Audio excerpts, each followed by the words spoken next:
Hello guys, welcome to the automation revolution. In this chapter, we are going to learn about automation overview.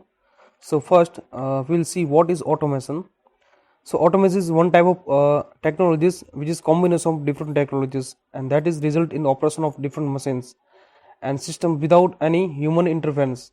So any process or work is going automatically. That systems we are calling as automations. So here in this picture we can see that this machine is doing some particular task without any manpower. So in this machines we have used different technologies, electromechanism and controller and different sensor and outputs we have used to execute the operations. So different types of automation is there. So fixed automation, programmable automation, flexible automation and integrated automation, that we will discuss later on, and then types of automation. Now let's see automation hierarchy. So in primary technology, different machine or system or plant is coming, and which is connected with sensor and actuator. So sensor and actuators will be input and output for the automation system, and the sensor are sensing any physical quantities and then sending the signal to the controller. Actuator will be output. So actuator will be our pneumatic systems or hydraulic systems, motors, okay, valves, positioners, different types of final control elements we can take as actuator. Then field and sensor and actuators are communicating via field devices. So in field different types of communication protocols are coming, which is communicating through communication protocol like Profibus, Profinet cable or industrial Ethernet cable. And then unit control. So we can see in large automation systems like any process industries or food industries, different unit is there. So one boiler part is there, one gas turbine is there, okay, then different convertible system is there. So every controller is responsible for unique operations.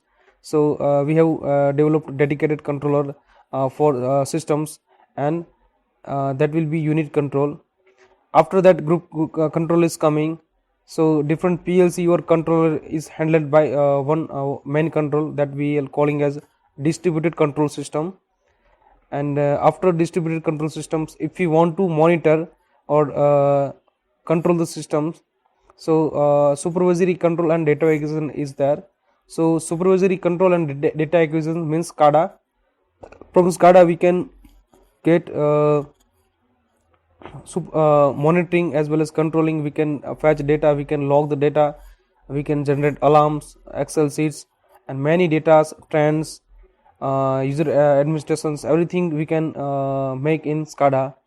We can make animation or any process executions through animation or graphics. So SCADA is one type of monitoring or controlling systems which is at supervisory level.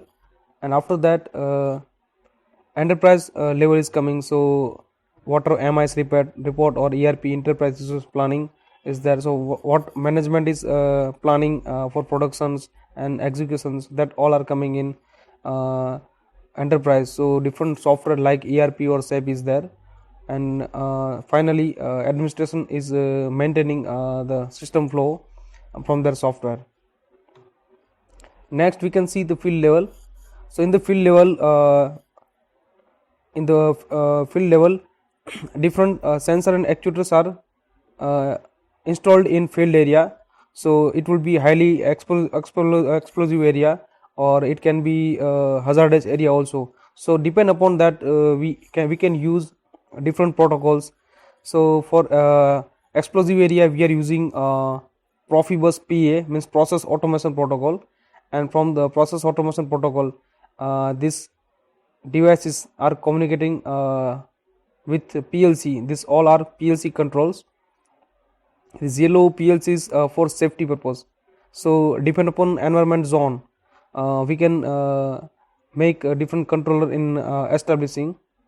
And this green color cable is indicating Profinet cable. So Profinet is highly means high. Profinet has high communication baud rate. So in upper level from SCADA communication to PLC communication we are using Profinet protocol. This screen we can see different animation and graphics is there. So this is the control room when we are going in the big industries or food industries, chemical industries. That time we can see this type of screens, so we can monitor or diagnose the problem as soon as possible. SCADA has different features, like we can visualize the process in real time, and also in historical time we can see. It can generate alarms and events, and different trends is there. So trend is also in real time and historical. We can export the data in some documentation file, and it's allow communication for sharing the data in other centers. So these are the screen. First one is for current state animation. So whatever process is going on, we can monitor, or we can control the system from the SCADA screen. This one for trend and history. In short time we can make troubleshooting and diagnosis. This all are basic advantage of industrial automation. So high production, definitely high quality, less running plant cost, high level of human safety because of automation, and very less manpower, a variety of products, energy savings, and high productivity. Due to this automations, we can say that unemployment is definitely is there, because any one machine can work thousands of manpowers or hundreds of manpowers, and high initial cost for simple applications. Skilled manpower required for plant operation and maintenance. So up to now we have seen what is automation. In next chapter we will learn about basics of PLC, and what is exactly PLC, where we can use PLC, what are the features of PLC, advantage and disadvantage of PLCs. Thank you very much for watching the video.